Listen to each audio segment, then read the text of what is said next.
Hello guys, आज आप लोगों के सामने क्लास 12 का वैद्युत द्विध्रुव के कारण निरक्षीय स्थिति में वैद्युत क्षेत्र की तीव्रता देखेंगे, जो इस बार एग्जाम के लिए मोस्ट भी आई है। इसके पहले हम अक्षीय स्थिति में बता दिए थे।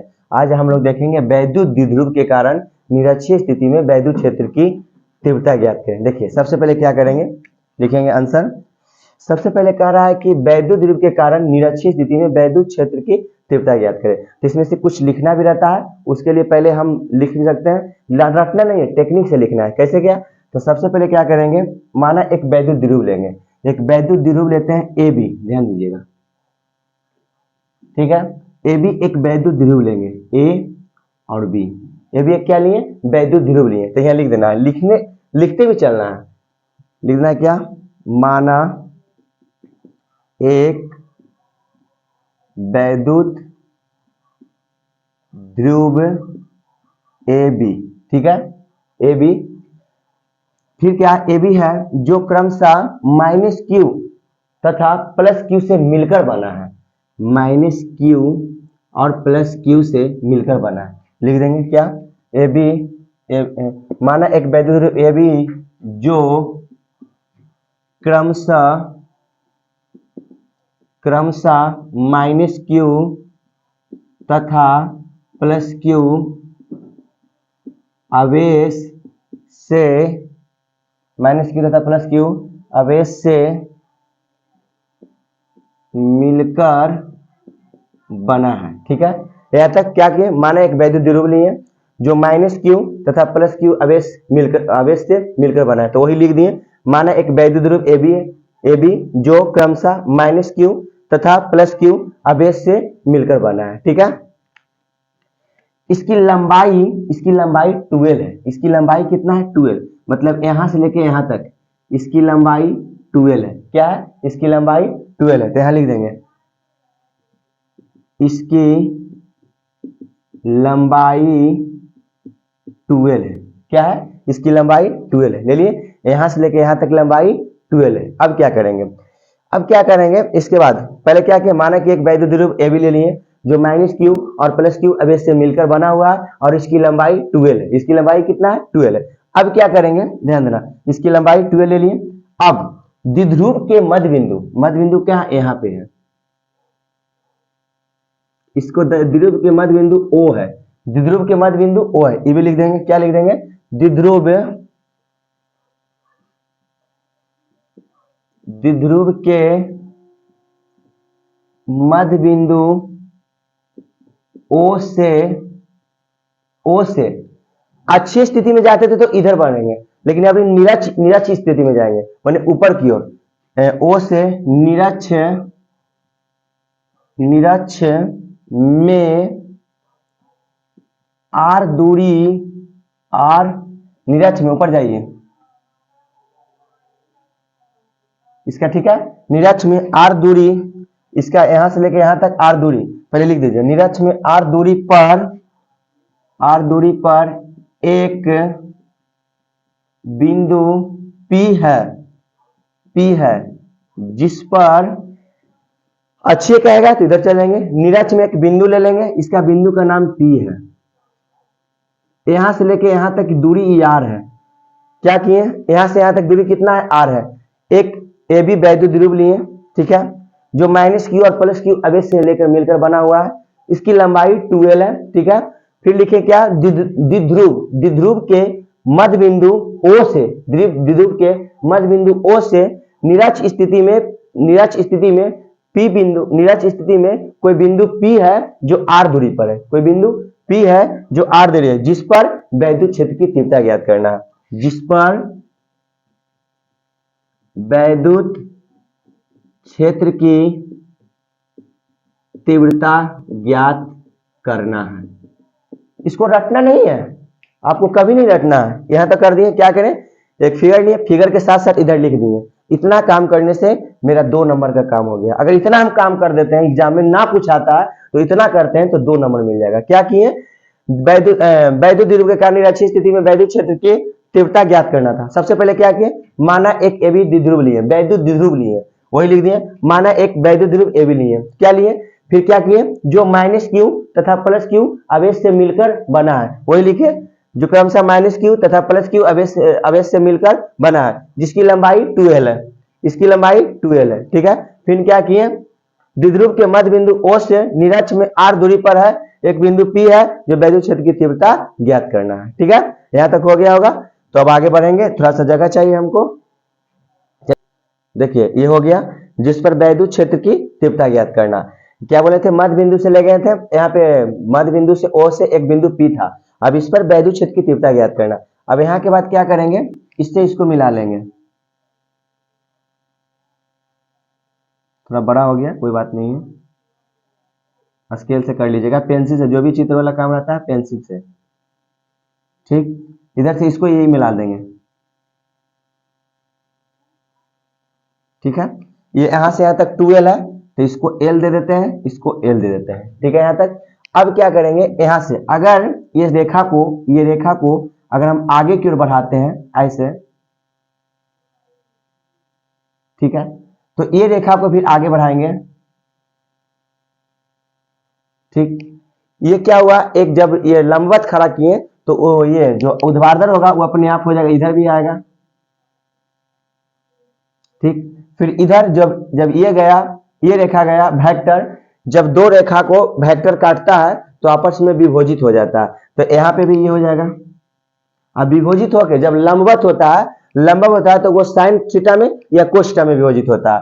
तो अगर आप इस पर लंबवत जाते हैं तो साइन थीटा में लीजिएगा, और ये इधर वाला ऊर्ध्वाधर में जाइएगा तो कोस थीटा में लीजिएगा। तो इसका नाम, ये जो तीनों विभाजित हो जाएगा, तो इधर हमको नहीं जाना, इधर जाना है। तो ये जो इस वेक्टर से गया, ये वेक्टर 11th क्लास में पढ़े होंगे कि जब दो वेक्टर रेखा को एक दूसरे को विभोजित करता है तो आपस में बंटवारा हो जाता है, लंबवत यानी विपरीत होता है तो आपस में बंटवारा हो जाता है और दोनों जुड़ जाता है। तो इस स्थिति में हमको क्या करना है, जब इधर लंबवत जाएंगे तो साइन थीटा लेंगे और इधर ऊर्ध्वाधर आएंगे तो कोस थीटा ले लेंगे, यानी पंक्ति वाला को कोस थीटा, इधर की ओर आएंगे तो इस रेखा को हम नाम दे देंगे E1 cos theta, E1 cos theta. और इस रेखा का जो ये ऊर्ध्वाधर मेन स्तंभ हुआ, इसका नाम दे देना है E, इसका नाम दे देना है E, और ये है, इसका नाम दे देना है E cos theta, E2 cos theta, E2 cos theta, E2 cos theta. इधर देते हैं ये रेखा का नाम E2 कोस थीटा। यहां तक हम क्लियर हो गया। क्या किए कि जब P बिंदु से हमको वैद्युत क्षेत्र की तीव्रता ज्ञात करना, तो अगर इस रेखा को और लंबा ले जाते हैं तो ये तो लंबा कर दिए, तो लंबवत खड़ा हो जाएगा, और इस रेखा को बढ़ाते हैं, इधर जितना तक जा सकता है तो बढ़ाते हैं, तो जब लंबवत जब एक रेखा को दूसरा रेखा काटता है तो वेक्टर में विभोजित हो जाता है, तो वही विभोजित किए E1 और E2 कोस थीटा, और ये जो ऊर्ध्वाधर है E हो जाता है। ये जब काटता है तो साइन में या कोस में विभजित होता है, लेकिन इधर जब उधर पंक्ति वाला में आवे तो कोस थीटा में, और लंबवत रहे तो साइन थीटा में। यहां तक हो गया। अब आइए, अब हमको क्या करना है, ध्यान देना है। सबसे पहले क्या करेंगे, प्लस क्यू से P बिंदु के पास जाएंगे, प्लस क्यू से P बिंदु की प्लस क्यू आवेश से P बिंदु की तीव्रता ज्ञात करेंगे। तो लिखेंगे सबसे पहले क्या, यहां के बाद प्लस क्यू आवेश पर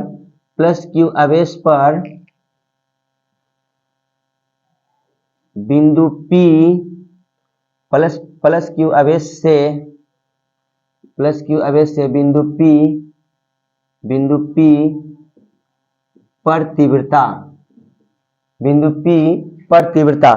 प्लस क्यू आवेश से बिंदु P पर तीव्रता ज्ञात करना। तो इसके लिए क्या करना पड़ेगा, इसके लिए आपको हमको E1 निकालना पड़ेगा।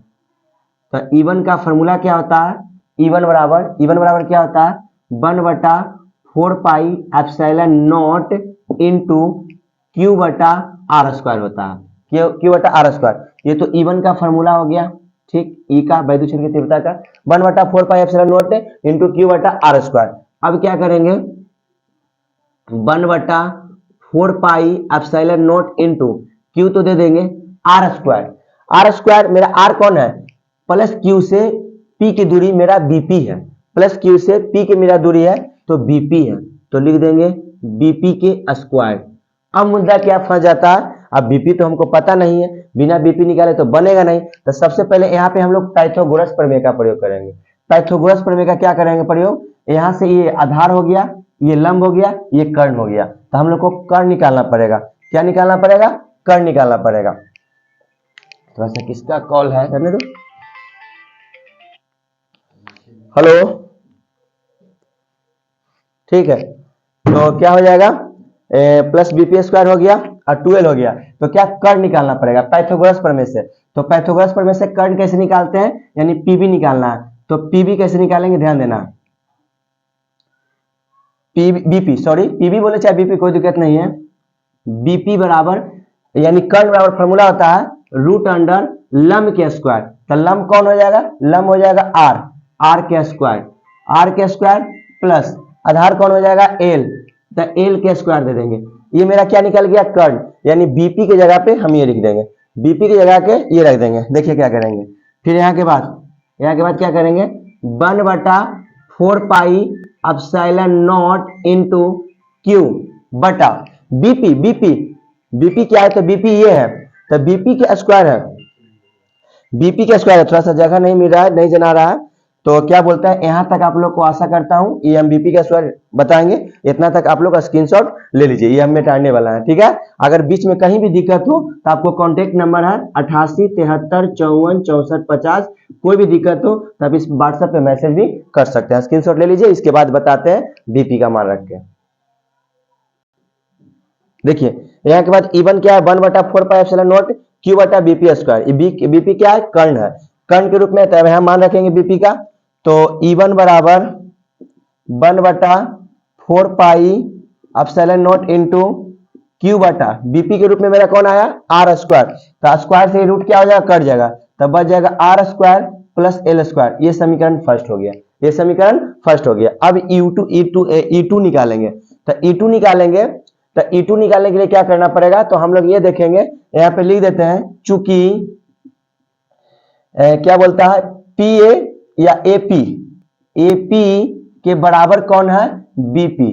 क्यों, क्योंकि एक दोनों समकोणीय त्रिभुज है, दोनों के लिए लंब यही है, तो एपी बराबर है बीपी। तो अब क्या करेंगे, E2 बराबर 1/4 pi epsilon not into Q बटा, तो जो इसका जो बीपी है वही, जो बीपी है वही एपी हो जाएगा। तो हम डायरेक्ट लिख देते हैं कोची, R square plus L square, समीकरण 2, ठीक है। यहां तक हो गया। अब क्या निकालेंगे, समीकरण 1 समीकरण 2 तो हो गया।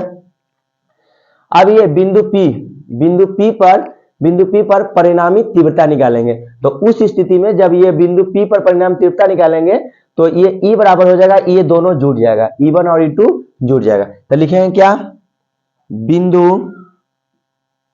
बिंदु P पर परिणामी तीव्रता, ठीक है, बिंदु P पर परिणामी तीव्रता। तो क्या करेंगे, E बराबर क्या है, E1 अभी मिटा देते हैं, E1 कोस theta plus E2 cos theta. तो E1 का मान कितना है, रख दीजिए मान 1/4 pi epsilon naught into Q बटा R square plus L square, ठीक है। और कोस थीटा भी चल रहा है, into cos theta plus 1/4 pi epsilon naught into Q बटा R square plus L square into cos theta. दोनों में रख दिए, दोनों में हम लोग को 1/4 पाई एप्सिलॉन कॉमन बुझा रहा है। तो क्या करेंगे, E बराबर 1/4 pi epsilon naught into Q बटा R square plus L square, common ले लेंगे तो अंदर बच जाएगा खाली कोस थीटा, इधर भी बच जाएगा कोस थीटा, ठीक है यहाँ तक। इसके बाद क्या करेंगे, इतना तक उतारिए, 1/4 पाई एप्सिलॉन नॉट कॉमन ले लिए हैं, इसका अगर स्क्रीनशॉट मारना है तो स्क्रीनशॉट मार लीजिए। इसके बाद देखिए 1/4 पाई एप्सिलॉन तो कॉमन ले लिए, तो बच गया कोस थीटा और कोस थीटा। तो फिर लिखेंगे E बराबर 1/4 pi epsilon naught into Q बटा R square plus L square, ठीक। अंदर कोस थीटा और कोस थीटा क्या हो जाएगा, 2 कोस थीटा, क्या हो जाएगा, 2 कोस थीटा। अब क्या करना है, इसको हटा देते हैं, 2 cos थीटा। अब cos थीटा का हमको मान निकालना है, तो cos थीटा का मान कैसे निकालेंगे तो देखेंगे। cos थीटा का फॉर्मूला हम लोग 10th में पढ़े थे। cos थीटा का फॉर्मूला होता है आधार बटा कर्ण, आधार बटा कर्ण। तो आधार तो L है, कर्ण कौन आ रहा है, कर्ण यही है, कर्ण कौन है, यही है, कौन है PB। तो लिखेंगे क्या, E बराबर 1 बटा 4 पाई एप्सिलॉन नॉट इंटू Q बटा R square plus L square. इसमें क्या लिख देंगे 2 cos थीटा का फॉर्मूला होता है आधार बटा कर्ण, जो 10th क्लास में पढ़े थे। तो आधार कौन है, L, तो L बटा कर्ण कौन है, तो कर्ण हो जाएगा root under R square plus L square. ये तो मान रख दिए। अब क्या करेंगे ध्यान देना, E बराबर बस हो गया, ज्यादा चिंता नहीं, 1 बटा 4 पाई एप्सिलॉन नॉट इंटू, तो क्या हो जाएगा अंदर गुना हो जाएगा, तो Q गुना 2L, ठीक है, और इधर क्या चल रहा है, ठीक है, तो 2L, अच्छा अभी बढ़ा देते हैं, है ना। तो Q बटा R square plus L square, अंदर क्या चल रहा है, अंदर क्या है 2L बटा क्या हो जाएगा, इसको हम लिख सकते हैं क्या, ध्यान दीजिएगा, गुना, इसको लिख सकते हैं R square plus L square का हाफ, L स्क्वायर का हाफ। ये क्या लिख रहे हैं, तो हम लोग पढ़ते हैं कि रूट को हम लिख सकते हैं हाफ, रूट को क्या लिख सकते हैं, हाफ, रूट का मतलब होता है हाफ, इसके पावर 1 है, इसके पावर 1 है, ना कुछ है तो 1 है, और इसके पावर हाफ है। अब देखिए ये रूट के बदला में लिखे हैं, क्योंकि रूट के जगह पर क्या लिखे हैं 1/2, ताकि आपको बाद में दिक्कत न हो। अब क्या करेंगे इसके बाद, E बराबर 1 बटा 4 पाई एप्सिलॉन नॉट इंटू, दोनों को क्या हो जाएगा, हम लोग पढ़े थे कि Q गुना 2L, तो वैद्युत द्विध्रुव आघूर्ण के बराबर होता है। तो क्या करेंगे उसके जगह पे लिख देंगे, पूरा की जगह पे P, ठीक है, Q गुना 2L बराबर होता है, ये भी लिख देते हैं, चूंकि Q गुना 2L बराबर होता है P, यानी वैद्युत द्विध्रुव गुण, तो वही लिख दिए। और इससे से गुना करेंगे, तो यहाँ ध्यान देना, जब गुना करते हैं, जैसे x का स्क्वायर है और गुना x का पावर 3, तो दोनों को गुना करते हैं, गुना करने पर दोनों एक हो जाता है, एक से रहता है, लेकिन गुना करने पर पावर जुड़ जाता है, तो 3 2 कितना हो जाएगा 5। उसी तरह यहाँ भी दोनों एक समझिए x के रूप में है, तो R square plus L square, जब गुना करेंगे तो 1 और 1 बटा जुड़ जाएगा, 1/2, 1 प्लस 1/2, तो 2, और ऊपर हो जाएगा 2 प्लस 1 यानी 3/2, तो हम डायरेक्ट यहाँ लिख देंगे क्या 3/2, ठीक है। अब देखिए क्या करेंगे, बस बन गया आपका। अब ये L है, L स्क्वायर है, तो यहाँ पे देखिएगा ये R स्क्वायर है, जो R स्क्वायर है L स्क्वायर से बड़ा है, कैसे पकड़ेंगे यहाँ से देखेंगे। L है, L जो R से बहुत छोटा है, L है जो R से बहुत छोटा है, तो यहाँ लिख देंगे यदि L R से छोटा हो, L R से छोटा हो, L ये छोटा का चिन्ह है, ये बड़ा का चिन्ह है, जब मुंह बंद है तो छोटा है, L R से छोटा हो, तो उस स्थिति में L जो होता है नग्न हो जाता है, यानी विलुप्त हो जाता है। तो क्या करेंगे यहाँ के बाद, अब E बराबर, थोड़ा सा नहीं जना रहा है, तो क्या करेंगे, ये तो क्लियर है, तो E बराबर 1/4 pi epsilon naught into P बटा R square plus L square, sorry L तो लुप्त हो जाएगा, L विलुप्त हो जाएगा, तो बच जाएगा कोची R स्क्वायर 3/2, ठीक है यहाँ तक। इसके बाद क्या करेंगे, ये 2 से 2 हटा देंगे, ठीक, नीचे वाला भी, तो यहाँ के बाद थोड़ा सा जगह इधर है तो कर देते हैं, तो E बराबर 1/4 pi epsilon naught into P बटा 2 से 2 तो कट गया था, तो बच गया R के पावर 3। यही आपका निरक्षीय स्थिति में वैद्युत क्षेत्र की तीव्रता हुआ, वैद्युत द्विध्रुव के कारण। आशा करता हूं कि आप लोग को अच्छा लगा होगा। अगर कहीं डाउट है तो आप कॉन्टेक्ट नंबर पे कॉल कर सकते हैं, ठीक है, 88 73 54 64 50।